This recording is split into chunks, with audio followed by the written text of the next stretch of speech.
Hi friends, வாங்க இன்றைக்கி என்ன இது ரெசிபி பார்க்க போகிறீங்கன்னா, நம்ம சாயந்தரம் ஷார்ட்ஸில் போண்டா போட்டிருந்தேன் இல்லையா, கடல மாவு போண்டா. அதுதான் இங்கே பாருங்கள். நான் ஒரு 4-5 பச்சை மிளகாய் நறுக்கி வச்சுட்டேன். அதுக்கு கொத்தமல்லி, கருகப்பிலை, வெங்காயம், சின்ன வெங்காயம் தான் நறுக்கி வச்சுருக்கேன் ஃப்ரெண்ட்ஸ். கொத்தமல்லி, கருகப்பிலைலாம் நீங்கள் நிறையா போட்டிங்கன்னா சூப்பராக இருக்கும் இந்த போண்டா மாதிரி போடுற ஐட்டத்துக்கு எல்லாமே. இந்த பக்கம் ஒரு சின்ன வெங்காயம் 200 கிராம் இருக்கும், அது நல்லா பொடி பொடியாக கட் பண்ணி வச்சுட்டேன். இந்த பக்கம் ஒரு 200 கிராம் கடல மாவு இருக்கும். இதுக்கு வந்து 200 கிராம் கடல மாவுக்கு வந்து நீங்கள் 50 கிராம் அரிசி மாவு போட்டாலே போதும். அதுக்கப்புறம் இந்த பக்கம் சால்ட் எடுத்து வச்சுருக்கேன். அதுக்கப்புறம் பெருங்காயம், குக்கிங் சோடா, அதாவது சமையல் சோடா, அப்புறம் சோம்பு. ஏன்னா நான் அன்றைக்கி மத்தியானம் நான் நினச்சதே சமையலே வேறு ஃப்ரெண்ட்ஸ். நம்ம நினைப்போம் இல்லையா, முதல் நாள் நைட் நம்ம தூங்கும்போது ஓகே நாளைக்கு நம்ம இந்த சமையல் பண்ணுவோன்னு சொல்லிட்டு. இன்றைக்கி கொஞ்சம் லேட்டாக ஆகிடுச்சு. ஏன்னா பையன் 12 மணிக்கெலாம் இப்போ லஞ்சு கொண்டு போகிறனால நான் டக்குன்னு ஓகே என்ன பண்ணுறது அப்படின்னு சொல்லிட்டு, நான் சுண்டைக்காய் இருந்தது, பச்சை சுண்டைக்காய், அதை போட்டு நான் வத்த குழம்பு மாதிரி வச்சுட்டு, சவுச்சவு கூட்டுக்கும் வெங்காயம் தேவையில்லை.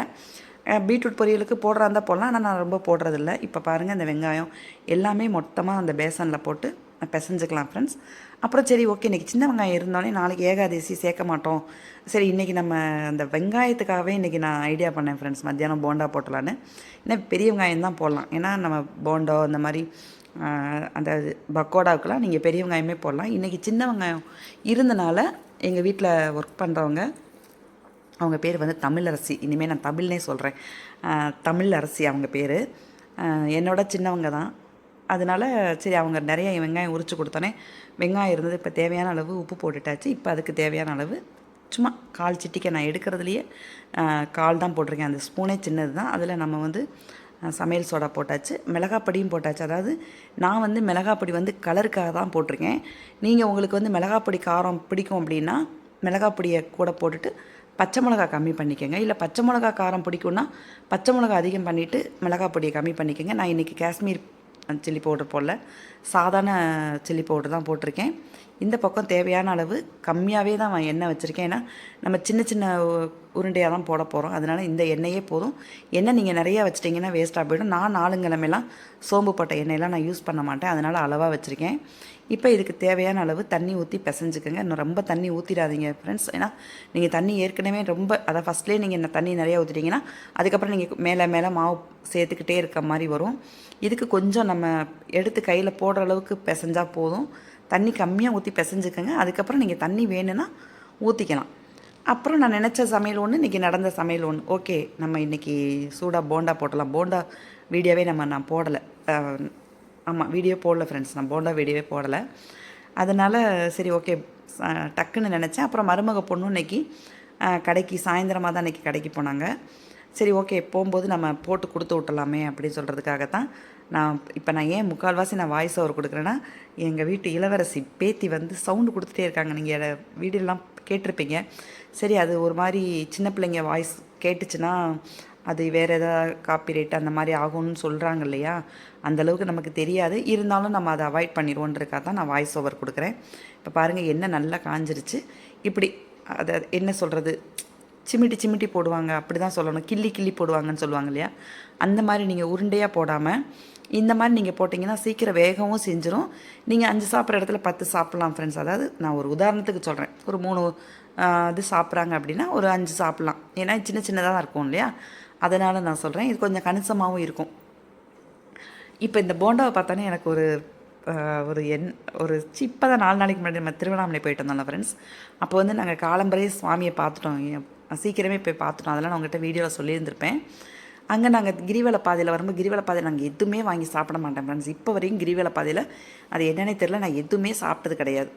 இங்கே பாருங்கள், இப்படியே நீங்கள் அடுப்பை சிம்மில் வச்சே நீங்கள் வெந்துடுங்க. உங்களுக்கு நின்று வேகும், அந்த நிறமும் பொன்னிறமாக கிடைக்கும். இல்லைன்னா ஒரு மாதிரி அந்த தீஞ்சல், அதாவது கருகின கலர் வந்துடும். அப்படிங்கும்போது உங்களுக்கு எந்த பதார்த்தமே சாப்பிடணுன்னே தோணாது. நானே செஞ்சு அந்த மாதிரி வந்துட்டால் கூட புலம்பிகிட்டே இருப்பேன் என் பிள்ளைங்கிட்ட, இது நல்லா இருக்காப்பா, என்ன சமையல் பண்ணி கொடுத்தாலும் நல்லா இருக்காப்பா, உப்பு இருக்காப்பா, காரம் இதாக இருக்காப்பா அப்படின்னே நான் கேட்பேன். ஏன்னா நம்ம வந்து ஒரு ஆரம்பத்துலேருந்து அப்படியே பழகிட்டேன் ஃப்ரெண்ட்ஸ். ஒருத்தருக்கு நம்ம சாப்பாடு போடுறோம் அப்படின்னா நம்ம அது கரெக்டாக பண்ணியிருந்தாலுமே நம்ம அவங்க சாப்பிட்டு நல்லா இருக்குன்னு சொன்னால் அது நம்ம சமைச்சவங்களுக்கு ஒரு ரொம்ப ரொம்ப ஒரு ஆத்ம திருப்தியாக இருக்கும் இல்லையா. நான் அதில் ரொம்பவே அதுக்கு முக்கியத்துவம் கொடுப்பேன். யார் சாப்பிட்டாலுமே நல்லா இருக்கா, நான் பையனுக்கிட்ட கொடுத்து விட்டா கூட அப்பா கரெக்டாக இருந்ததாப்பா, நல்லா சாப்பிட்டியாப்பா அப்படின்லாம் கேட்குற ஒரு இதுதான், கேட்குற டைப்பு தான் நான். இங்கே பாருங்கள், ஒரு ஈடு எடுத்தாச்சு. நான் 2வது ஈடும் நீங்கள் இந்த பாருங்க, உங்களுக்கு வந்து நான் எண்ணெய் காயறது உங்களுக்கு தெரியும். நான் வெந்து எடுக்கிறத பார்த்தாலே மீடியமாக தான் வச்சு நான் எடுக்கிறேன். ஏன்னா இது கடல மாவில் ஃப்ரெண்ட்ஸ், நல்லா உங்களுக்கு உள்ளே வேகணும் இல்லையா, இல்லைன்னா நமக்கு கொஞ்சம் வயிறு கொஞ்சம் இது பண்ணும், சங்கடப்படுத்தும். வேக்காடு இல்லாமல் சாப்பிட்டா இது நல்லா நின்று நிதானமாக வேகட்டும்.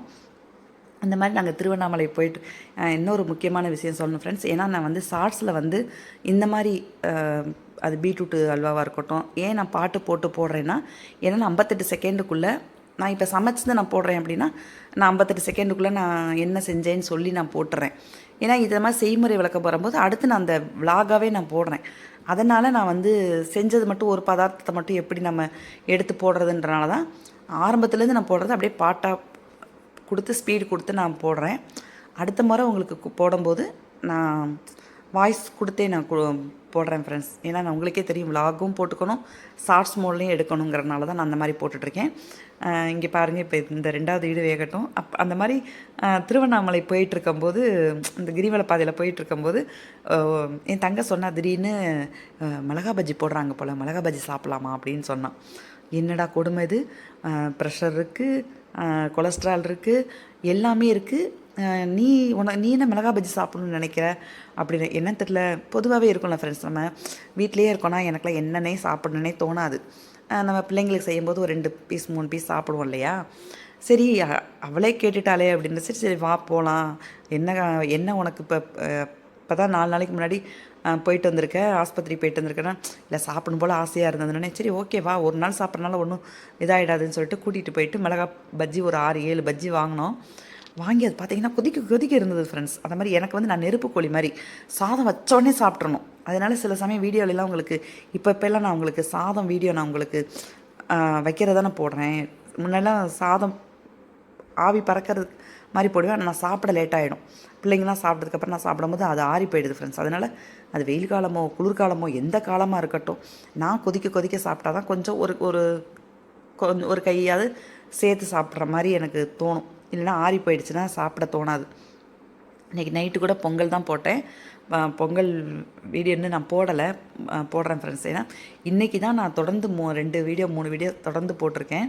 அந்த மாதிரி எனக்கு அந்த மிளகா பஜ்ஜியை பார்த்தோன்னே எங்களுக்கு நாங்கள் ஆர்டரும் கொடுத்துட்டோம் ஃப்ரெண்ட்ஸ்.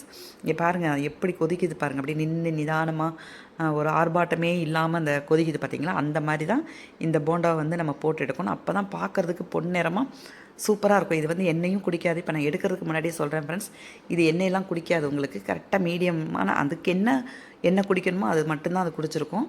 சூப்பராக இருக்கும்.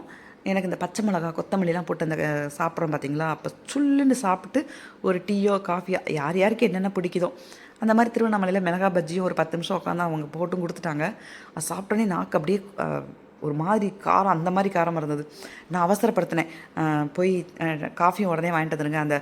அந்த காரம் இது வாயில் விட்டு போகிறதுக்கு முன்னாடி நம்ம அந்த டீயோ காஃபி சாப்பிட்டா தான் சுல்லுன்னு இருக்கும். அந்த நாக்கு எரியிற மாதிரி இருக்கும் பார்த்திங்களா, அந்த மாதிரி சாப்பிட்டா தான் எங்களுக்கெல்லாம் பிடிக்கும், எங்கள் அக்கா தங்கைக்கெல்லாம். இப்போ பக்கத்தில் உள்ளவங்க கூட ஒரு அக்கா இருந்துட்டு சிரித்தாங்க. ஆமாம், நீங்கள் சொல்கிறது வாஸ்தவம் தான், அந்த மாதிரிலாம் சாப்பிட்டா நல்லா தான் இருக்கும் அப்படின்னு. இதேமாதிரி என் பையன் பெரிய பையன் வயிற்றில் இருக்கும்போதும் இப்படி தான் உப்பு புளி காரம் எல்லாம் வச்சு அரைச்சி, கருகப்பிலாம் வச்சு அரைச்சி, பக்கத்து வீட்டுக்காரங்க இந்த இடத்துல அது சொல்லி ஆகணும். அவங்கள பார்த்தே இப்போ ரொம்ப வருஷம் ஆகிடுச்சு. எனக்கு ஒரே வாமிட்டிங்காக இருக்கும் ஃப்ரெண்ட்ஸ். நான் தலையே தூக்கி உட்கார முடியாமல் இருக்கும், என்னால் சுத்தமாக முடியாது, சாப்பிடவே மாட்டேன். அப்போ அவங்க தான் எனக்கு அந்த பழைய நீராகாரம் தண்ணி எடுத்து சுடுசாதத்தில் ஊற்றி இந்த மிளகாயை அரைச்சி கொடுப்பாங்க. அப்படி ஒரு நேரம் நான் சாப்பிடுவேன். அந்த மாதிரி பழைய நினைவுக்கு போயிட்டு, அந்த மாதிரி திருவண்ணாமலைக்கு அன்றைக்கி போயிட்டு இந்த மாதிரி போகும்போது தானே ஃப்ரெண்ட்ஸ் அந்த மாதிரி ஒரு ஜாலியாக பேசி வச்சு இது பண்ண, கோயிலுக்கு தான் போகிறோம். ஆனால் இந்த மாதிரி நினைவுகள்லாம் வரும் இல்லையா. நீ பாருங்கள், இப்போ சூப்பரான கடலை மாவு போண்டா ரெடி ஆகிடுச்சு. வாங்க ஃப்ரெண்ட்ஸ், நீங்களும் சேர்ந்து சாப்பிட்லாம். இதெல்லாம் ஒரு நினைவுகள் தான், அதெல்லாம் உங்ககிட்ட நான் ஷேர் பண்ணிக்கிறேன். இந்த கடலை மாவு போண்டா உங்களுக்கு பிடிச்சிருக்குன்னு நினைக்கிறேன். பிடிச்சிருந்தால் லைக் பண்ணி ஷேர் பண்ணி சப்ஸ்கிரைப் பண்ணுங்கள். மறக்காம பெல் ஐக்கானை கிளிக் பண்ணுங்கள். Thank you friends.